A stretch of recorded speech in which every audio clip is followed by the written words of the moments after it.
Mga kwentong sumasa inyo, mga damdaming sumasa puso.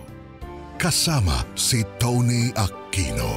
Sumasa puso. Tony, tawagan niyo na lang akong Nay Rosa. 67 anyos at kasalukuyang tumutuloy dito sa San Pablo, Laguna. Masugid niyo akong tagapakinig sa radyo, kaya nagpatulong ako sa pamangkin ko kung paano makapagpapadala ng sulat sa inyo. Isa lamang akong simpleng babae noon na nakatira sa Marinduque. Nagkataon namang nakapangasawa ako ng isang taga-Maynila. Kaya iniwan ko ang mga magulang ko para manirahan sa Maynila kasama ang napangasawa kong si Roman. Masaya naman ang naging pagsasama namin. Nabiyayaan kami ng 2 anak. Si Jing, ang panganay ko, at si Romel naman ang bunso. Pareho kaming may trabaho ni Roman noon, kaya naging medyo magaan ang pamumuhay namin. Nagbago lang ang lahat nang makagawa ang asawa ko ng isang matinding kasalanan. Isang kasalanang hindi ko lubos maisip na makakayanan niyang gawin sa akin.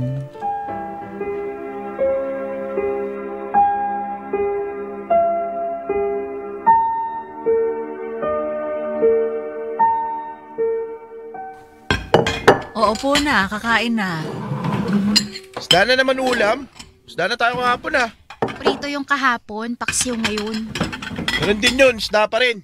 Hoy, Romel, tama na yan. Oy Romel, huwag ka na magreklamo dyan. Kung ayaw mo ng ulam, sige tumayo ka at humanap ka ng ibang makakain mo. Yan, kasi daming reklamo. Paabot na nga lang ng kanin, buti pa.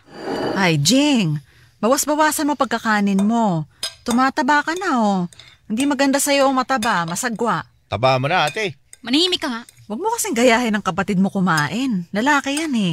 Hindi na nga po ako nagkakakain eh. Tama lang yung ganyang laki mo anak. At ikaw Romel, nakita ko yung mga test papers mo sa ilalim ng kama. Oh, Kala mo ah. Puro pula, puro bilog. Hindi ko alam kung tamad ka mag-aral o sadyang bobo ka lang. Rosa, O bakit? huwag mo sinasabihang bobo ang kahit na sino sa mga anak mo. Walang taong bobo. Di sige. Konsintihin mo ang mga anak mo. Tulad mo sa'yo. Mahina, walang disiplina, walang kontrol sa sarili. Pwede ba, Rosa? May pagkain sa harap natin. Hindi mo ba kayang itikom ang bibig mo kahit isang oras lang? Itikom ang bibig ko. Bakit? Natatakot ka ba sa pagsasalita ko? Natatakot ka bang may masabi ako habang kumakain tayo? Sakto. Kumpleto tayo sa hapag ngayon. Rosa, tama na yan. Jing, Romel, Rosa! maghihiwalay na kami ng tatay nyo. Po! ha? Anak ng pating ka naman, Rosa, oh. O bakit? Ayaw mong malaman nila? Anong gusto mo? Maglalako ka na lang na parang bula? Ay, hindi pwede yon. Ipapaalam ko sa mga anak mo kung anong klaseng tao ka. Ma, ano po bang nangyayari? Jing, pumasok muna kayo ni Romel sa kwarto. Dito lang kayo. Jing, sige na. Hindi. Dito lang sila. Karapatan nilang malaman ang kasalanan mong hayop ka. Rosa! Dapat lang na malaman nilang may babae ka. At matagal mo na ako niloloko. Pa, totoo ba yun? Niloloko niyo si mama? At alam niyo ba kung anong nakakatuwa? Aba, mukhang nabuntis pa ata ng walang iyang-yan ang karida niya. Totoo ba yun, pa? Malam mo, Rosa, kasalanan mo rin lahat to eh. Anong sabi mo? Sinong hindi maiengganyo maghanap ng iba kung katulad mo ang asawa nila? Ang kapal ng mukha mong sisihin ako, ha? Araw-araw mo na nga lang ako niraratrat gamit yung bunganga mo. Lahat ginagawa ko para sa pamilyang to, pero kulang pa rin para sa'yo. Nakakabagod kang asawa. Mas pagod pa ako sa'yo kesa sa tuwing nagtatrabaho ako. Kaya mo naisip mang babae. O siya, sige. Kung pagod ka na pala sa akin, edi lumayas ka. Umalis ka na sa pamamahay na to at sumama ka na sa babae mo. Huwag kang mag-alala, yan talaga yung balak kong gawin. Alis ka? Balak? Ay, walang balak-balak. Umalis ka na ngayon din. Patatagalin mo pa eh. Para saan pa, Aber? Kala mo natatakot akong iwan mo ko? Hinahamon mo talaga ako, ha? Hindi kita hinahamon. Sinasabi ko na talaga sa'yong lumayas ka na. Oo, sige na, sige na. Alis na ako. Pa, alam. Huwag kang umalis pa. Huwag kang kukuha ng maleta dyan. Malilintikan ka sa akin. Akin yan. Kumuha ka ng plastic dyan kung gusto mo. Ma, huwag mo naman paalisin si Papa. Naman pigilan mo naman si Papa, ma. Pa, Huwag ka umalis pa. Papa. Iwan mo kamay ko, Romel. Hindi ako makakilos sa maayos. Pa, huwag mo iiwan. Nanay niyo ang kausapin niyo. Ma naman. Niloko ka lang ni Mama eh. Tama na pa. Balik na tayo sa lamesa, kain na tayo. Hoy kayo! Hindi nyo ba narinig ang sinabi ko kanina? Niloloko tayo ng tatay nyo! Ikaw lang yung niloko ni Papa, hindi kami. Anak ng... Sabi mong bata ka? Pa, sama mo ako pa. Ayoko kay Mama. Isama mo na ako sa'yo, pa. Sama mo ako. Nyemas kang bata ka! Ba't ka sasama sa tatay mo, ha? Pa, huwag mo iwan, pa. Sama ako, pa. Romel, tumabi ka nga muna. Sama ako, pa. Sasama ka nga dito, Romel! Ayoko. Sasama ako kay Papa. Romel, bitiwan mo ako. Anak, aalis na ako. Ayoko, dito ka lang, pa. Dito ka lang. Ma, huwag niyo naman paalisin si Papa. Maawa naman po kayo. Ba't ako maaawa? Eh siya nga hindi nagdalawang isip na lokohin ako. Natraidorin ng sarili niyang pamilya. Pa, dito ka lang. Dito ka lang. Pa. Jin, hawakan mo nga yung kapatid mo nang makaalis na yung tatay mo. Ma!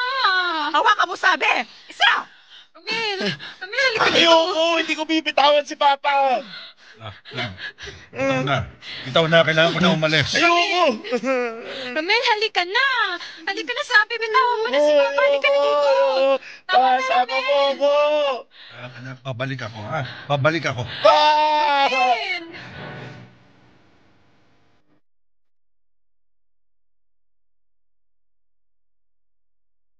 Tony, alam kong naging mahirap para sa mga anak ko ang ginawa kong pagpapalaya sa tatay nila.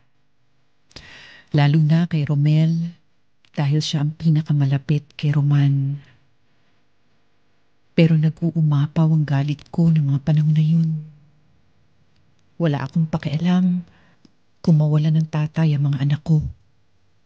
Basta ang mahalaga sa akin ay malayo sa amin si Roman. Gusto kong iparana sa kanya ang pakiramdam na mawalan ng pamilya. Pinagbawalan ko rin ang mga anak kong kausapin ng tatay nila. Pinapagalitan ko sila sa tuwing hinahanap nila sa akin si Roman. At pinarurusahan ko sila sa tuwing nalalaman kong nakipagkita sila sa tatay nila.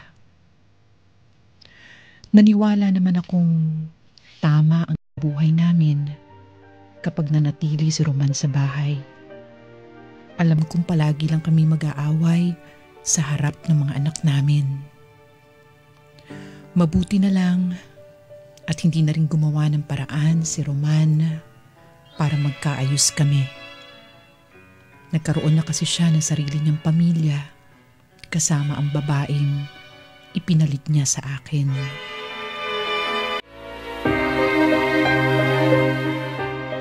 Tony, dahil sa galit ko kay Roman, hindi ko na tinanggap ang mga sustento niya.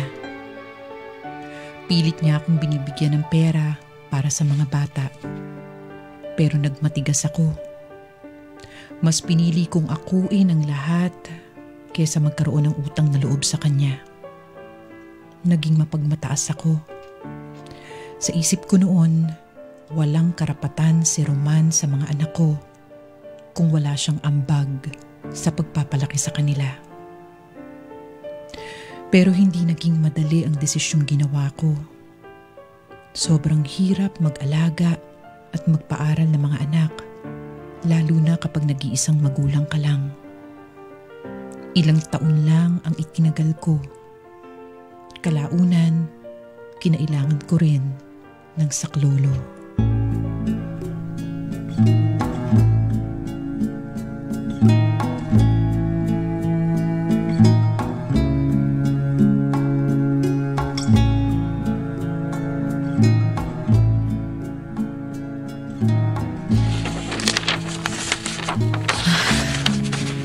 Mukhang wala na akong magagawa nito.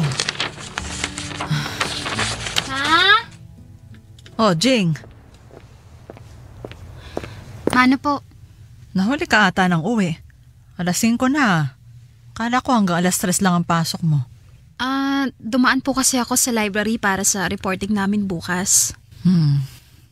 Sige po ma, akyat na po ako. Jing. Po? Maupo ka nga sandali. Po? Upo ka muna, kakausapin kita. Bakit po? Alam mo namang hirap tayo sa pera, di ba? Opo, kaya nga po ako may part-time kina Tita Marlene eh. Pero mukhang hindi sasapat kahit may part-time ka, Jing. Ano pong ibig niyong sabihin? Masyadong mahal ang kurso mo, nak. Hindi kaya ng kinikita ko bilang sekretarya. Malamang sa malamang hindi ka aabot sa enrollment para sa susunod na taon. Pwede naman po kung Pati yung bayad natin dito sa bahay kukulangin din. May utang pa tayong 2 buwan. Konti na lang ipapabarangay na ako ng landlord nitong apartment. Ano pong gagawin natin, ma? Nak, huwag ka mabibigla ha. Pakinggan mo lang ang sasabihin ko. Ano po yun, ma? Gusto ko sanang tumigil ka muna sa pag-aaral pagtapos ng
Bakit parang ang tahimik nyo ni Mama? Nag-away ba kayo?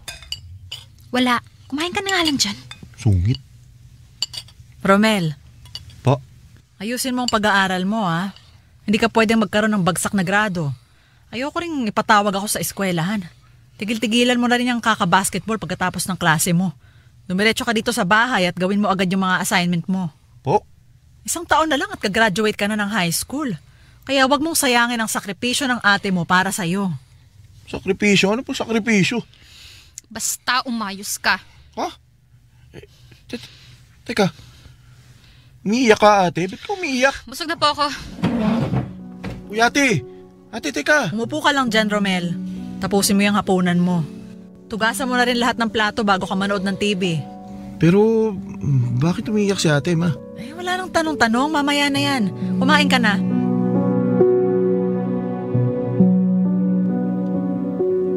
Tony, maliit lang ang kinikita ko noon. Sapat lang kung tutuusin sa renta at pagkain. Madalas nga ay nagigipit pa. Kaya nilunok ko ang pride ko at humingi ako ng tulong sa panganay ko si Jing.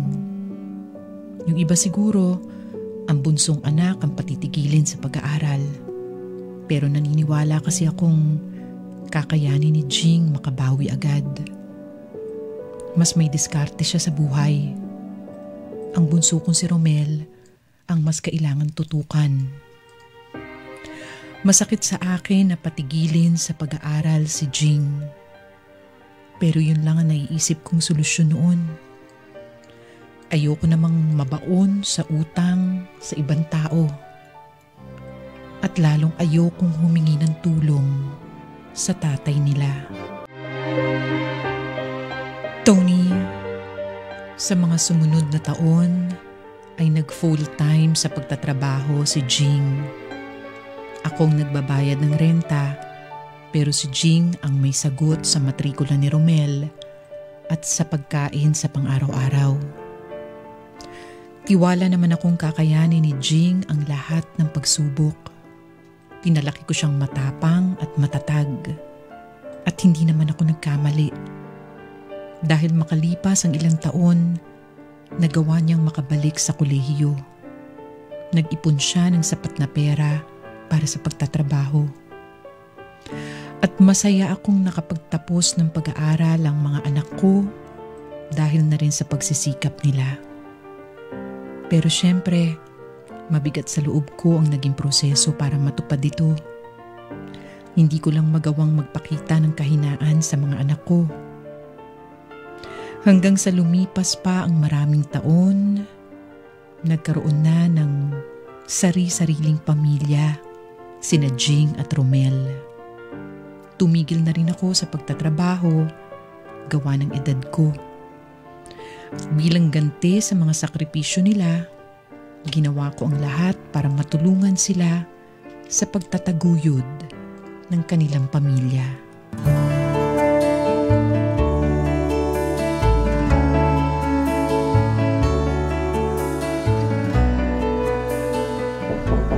Teka, sandali lang.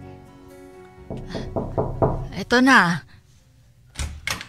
O, Jing. Ma, lumabas ka muna sa kwarto mo. Pabantay muna kay Miko. Nandun sa sala. Alis na ako, may meeting ako. Ha? Teka, may lakad ako, nak. Lakad? Anong lakad? Hindi mo naman kasi sinabi nga alis ka. Ako ang prayer leader sa simbahan namin ngayon. Ilang linggo na kasi akong hindi nakakapagsimba. Sus naman, ma. Alin ba sa lakad natin ang mas importante, ha? Yung simba-simba mo o yung trabaho ko? Kasi yung akin, may kikitain ako. Ikaw, anong makukuha mo sa lakad mo? Awa ng Diyos. Nasabihan ko na kasi yung mga kasamahan ko. Di bawiin mo. I-text mo sila na may emergency ka, na hindi ka makakapunta. Naman makakabalik ka pa sa simbahan kahit kailan mo gusto. Pero etong trabaho ko, pag ito nabulilyaso, wala na. Pera yun, ma, pera. Sige, hindi na lang ako aalis. Dapat. Hindi naman kasi importante yung lakad mo eh. Sige na, ma, malilate na ako. Si Miko, nasa sala ha. Sige na. Sige na, nak. Ako nang bahala dito.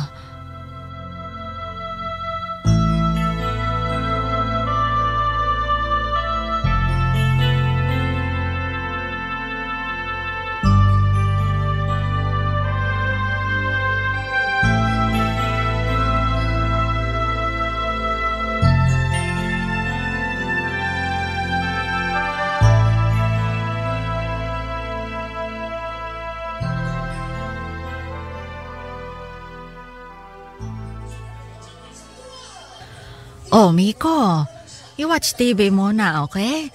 Ako, pagod na kakahabol sa'yo sa labas. Dito muna tayo, ha? Pahinga muna si Lola, pahinga. Okay, Lola. Ay, telepono ko pala yun. Sino ba tong tumatawag? Kasamahan ko sa simbahan. Hello? Miko, stay there, okay? Lola will just go here sa bintana. Hello, Mare. Oo. Naku, Mare, pagpasensyahan mo na at biglaan yung pagkakansel ako, ha? Alam mo naman tayo pag kinailangan ng mga anak at apo. Di bale, babawi ako sa susunod na linggo, ha? Sasabihan ko na yung anak ko ng maaga para wala nang aberya. Nga pala, pasabi kay Tess, salamat sa pagsalo sa akin kanina, ha? Oo, oo. Ay! Ano ba yon? Mare, tawag na lang ako mamaya, ha? Sige na, bye-bye. Miko! Miko, nasan ka? Ay, Diyos ko! Miko? Miko? Miko, anong nangyari? Ba't nandito ka sa kusina? Ano to? Ano tong nabasag? Michelle? Teka, may sugat ka? May sugat ka sa kamay. Diyos ko po, halika nga dito. Bubuhatin kita at baka matapakan mo pa yung bubog. Halika. Po, Diyos ko, kabigat mo. Dito tayo. Ayan. Asa na yung sugat? Patingin nga ako, ha? Ay, Diyos ko, ang lakas ng pagdudugo. Ano ba namang bata ka? Anong ginawa mo dito sa kusina, ha? Kukuha ka ng maiinom. Ay, dapat tinawag mo ko. Sabi ko sa'yo, manood ka lang ng TV, di ba? Pagkatigas-tigas naman ang ulo mo. Tawagan ko muna mama mo. Ay, Diyos ko.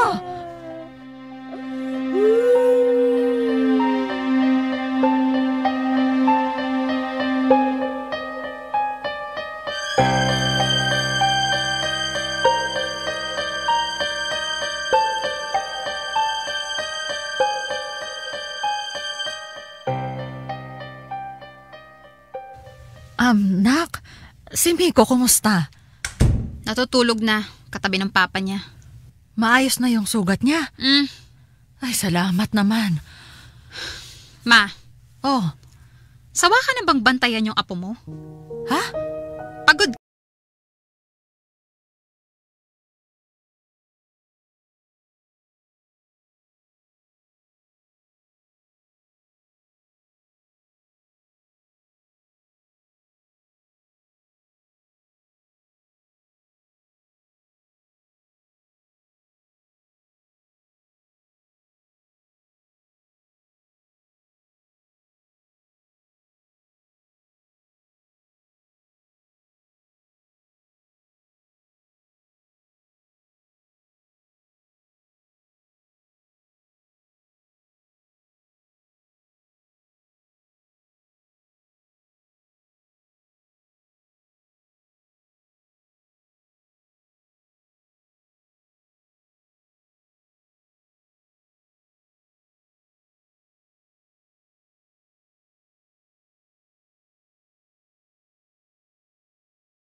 Siyempre meron din akong gustong gawin paminsan-minsan.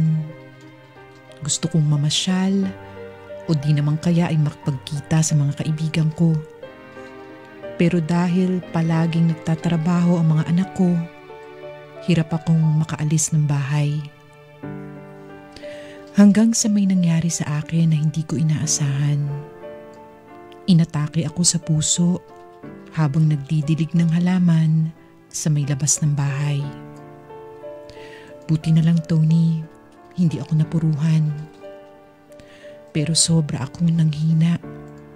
Namanhid ang ilang parte ng katawan ko at kinailangan manatili sa ospital ng ilang linggo para maobserbahan.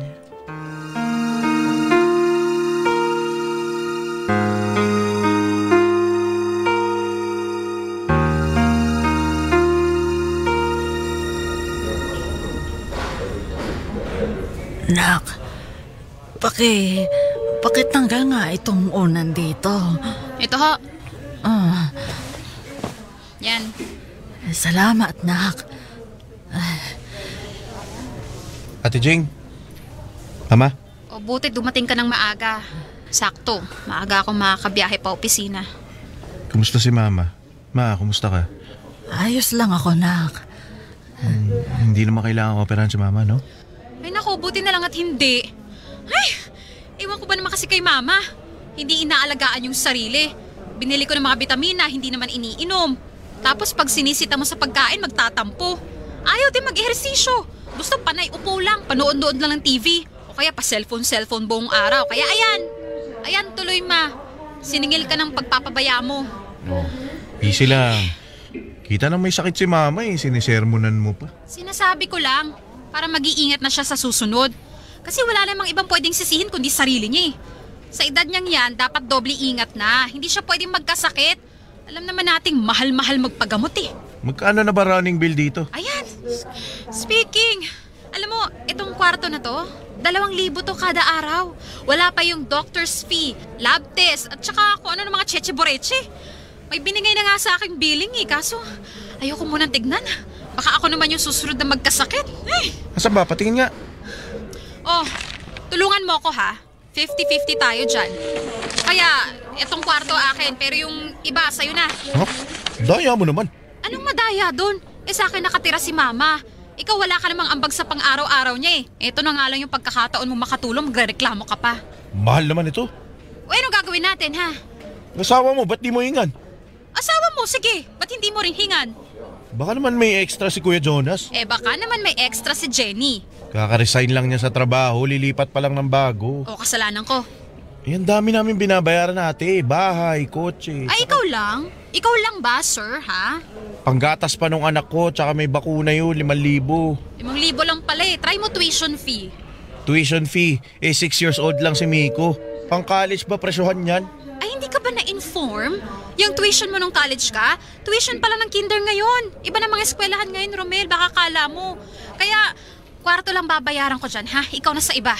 Ate naman, 50-50 mo man lang. Bigla ang gastos to Hindi ako handa dito. Ano, wala kang ipon, ganon? Hoy, bakit ikaw? Namimihasa ka, ha? Uulitin ko, Romel. Sa akin, nakatira si Mama. Pagkain niya, tirahan, damit, gamot sa akin. Ikaw, anong tulong mo sa nanay mo? Sus, nanumbat ka pa. Sige na. Didiskarte ako paano babayaran to. Dapat lang, hindi yung puro na lang ako. Jing, Romel, pwede naman tayong humingi ng tulong sa mga tiyahin niyo. Ay, wag na. Kami nang bahala. Huwag mo na kaming intindihin, kaya na namin to. Baka mamaya, ano pang sabihin nila pag humingi tayo ng tulong. Kilala ko na silang lahat. Tutulong pero magtatatalak din. Parang nakakahiyang umutang. Kasi papamukha talaga nila sa'yong may utang ka, kaya di bali na lang. Ayoko namang nagkakagulo kayong magkapatid dahil sa bayarin. Kung ayaw mo kaming magkaganito, dapat hindi ka nagkasakit. Dapat hindi ka gumagawa ng mga bagay na magpapahirap sa amin. Hindi ko naman sinasadya, anak. Kung iningatan yung sarili nyo, hindi mangyayari to Toy, ate. Ay, ewan. Tama na nga. Aalis na ako. Ikaw nang bahala kay Mama, ha? Hanggang 3:00 ang trabaho ko ngayon. Huwag mo akong tatawagan bago yung oras na yon, ha? Para sabihin kailangan mo nang umalis. Oo, sige na. Mais ka, Romel, ha? Oo, sige na. Umalis ka na.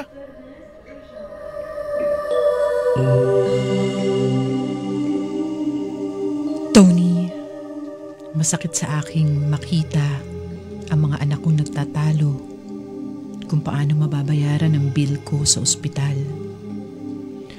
Kita ko sa kanila na mabigat sa loob nilang maglabas ng pera. Naintindihan ko naman, hindi madali ang buhay. Alam ko may pinaglalaanan ang mga ipon nila. Pero wala naman akong magagawa dahil ang mga anak ko lang ang malalapitan ko. Wala naman akong sariling pera o ipon dahil tumigil na ako na maghanap buhay nung magkaroon na ng mga trabaho sina Jing at Romel. Nahihiyaman ako sa kanila. Kailangan kong kapalan ang mukha ko. Aaminin ko, Tony, ang sama-sama ng loob ko noon dahil pakiramdam ko ay pinagdadamutan ako ng mga anak ko. Kung sana nakapag-ipon lang ako. Kung sana napaghandaan ko ang pagtanda. Hindi sana ako umaasa sa mga anak ko. Tony, sa mga sumunod na linggo ay nagawa ko ng bumalik sa normal kong mga gawain. Nakakapaglakad-lakad na ako at nagagalaw ko na ng maayos ang aking katawan. Pero hindi na ako singlakas gaya ng dati. Madali na akong mapagod. Minsan nanlalata ako maghapon. Kaya napilitan na tuloy kumuha si Jing ng yaya para sa apo kong si Miko. Naging doble-doble ang naging gastusin ni Jing.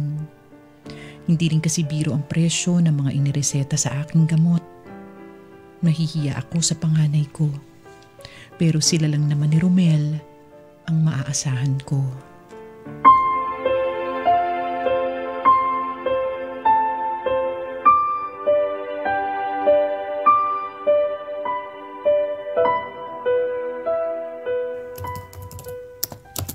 $21907, $21907, $21952.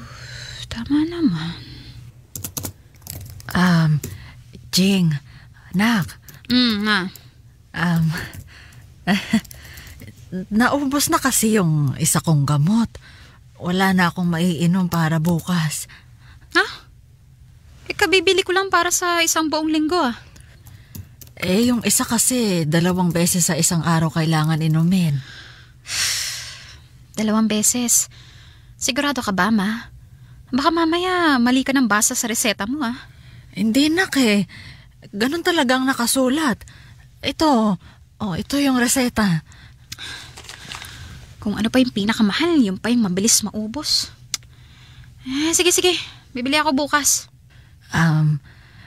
9:00 ang inom ko niyan, nak 9:00? Ang aga naman. Sige, mamaya. Papabili ako kay Jonas.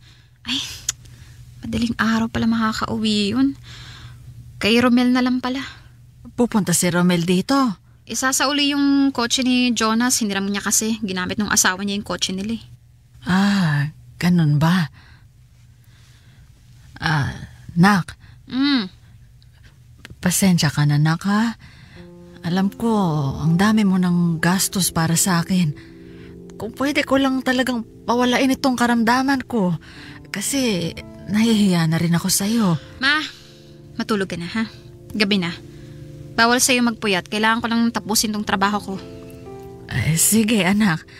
Huwag ka rin magpuyat, Baka ikaw naman ang magkasakit. Sige.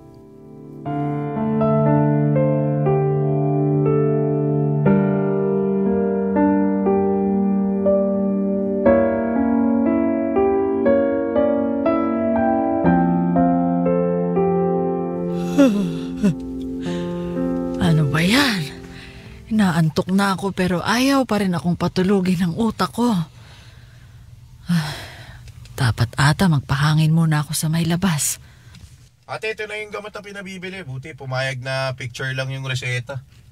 Ay, si Romel nandyan na. Teka, masilip ko nga sandali.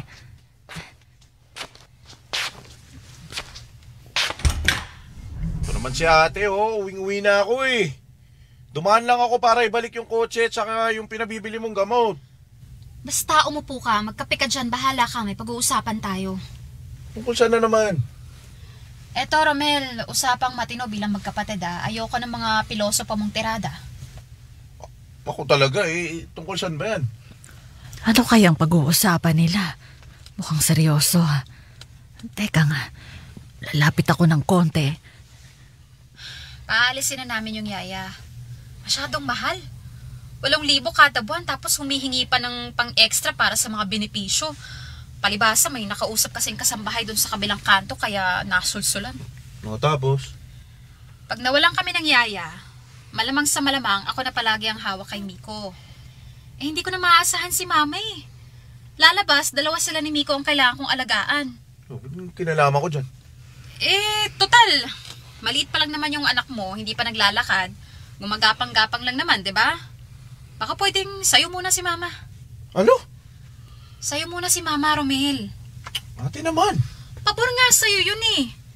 Kasi may makakatulong ka sa pagbabantay ng anak mo. At least, hindi magtatatakbo si mama. Pwedeng nakaupo lang siya habang nasa crib yung anak mo. Makakapagpahinga pa yung asawa mo. Ayos ah. Yan talaga yung pang sales stock mo ha. Kasi nahihirapan na ako, Romel. Hindi pwedeng bantay ko anak ko, nagtatrabaho ako, naglilinis, nagluluto, naglalaba. Tapos pati si mama intindi.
Na tayo. Romel! Jonas, kakain na! Wala si Jenny. May kasal daw na pinuntahan eh. Ah, Jonas! Romel! Andiyan na. Ate, si Miko kumakain lang dito sa tapat ng TV ah. Oo, sige. Wow, sarap ng ulam ah. Yempo, pansit, tsaka chop suey. Galing mo talaga magpa-deliver ate. Sira ulo. Tingin mo may oras ako para mag-ihaw-ihaw? Sige na, kain na. O ma, etong sayo, isda. Steam lapo-lapo ata yan eh. Pero eto, may chop suey din. sige. Ma, gusto mo ba na kanin? Konti lang. Eto po. Salamat. Siya nga pala, Jing, Romel. Bakit ma? Bale, ano, Ma, ano yun? magpapaalam sana ako. Magpapaalam? Anong gagawin mo, ma? Sa susunod na araw susunduin ako ng tita Badet niyo. Saan kayo pupunta? Hindi, kasi nagkausap na kami. Bale, sa kanila muna ako titira pansamantala. Ha? Ano? Ma, anong sinasabi mo? Bakit ka titira kina Tita Badet? Para hindi na kayo mahirapan pa sa akin. Ma, saan mang galing yan? Ba't mo naman naisip yan? Ma, walang mag-aalaga sa'yo kina Tita Badet. Matanda na siya, pati asawa niya. Ando naman ng mga pinsan ninyo. Pinsan namin magugulo. Sakit sa ulo kaya si na Kuya Atoy. Si Hana, mabait. Tsaka yung bunsong si Kakay. Marami ako makakasama doon. Tsaka... Teka nga ma, teka lang ha, teka. Sagutin niyo muna yung tanong ni Romel. Paano tayo napunta sa usapang titira ka sa bahay ng kamag-anak natin? Anong naisip niyo para tawagan sila at kausapin? Alam ko kasing nahihirapan na kayo sa pag-aalaga sa akin. Teka, nahihirapan? Paano niyo nasabi? Nakikita niyo? Sinabi po ba namin sa inyo? Parang wala naman ako natatanda. Ramdam ko yon. Kita ko sa inyo yon. Excuse lang po Jing, puntahan ko lang si Miko. Sige. Nakita nyo sa amin? Paano? Paano ma? Para kasing... Parang... Ang bigat-bigat sa loob nyo yung ginagawa nyong pagtulong sa akin. Parang napipilitan lang kayo sa mga ginagawa nyo. Tapos narinig ko pa yung usapan nyo nung nakaraan. Anong usapan yun? Yung usapan nyo na... Yung hindi kayo magkasundo kung sino nang pag-aalaga sa akin. Ay, Sus naman. Hindi kayo magkasundo kung kanino ako titira. Masakit sa akin yun, Naka. Dahil ramdam na ramdam ko na mabigat lang ako sa inyo.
ko.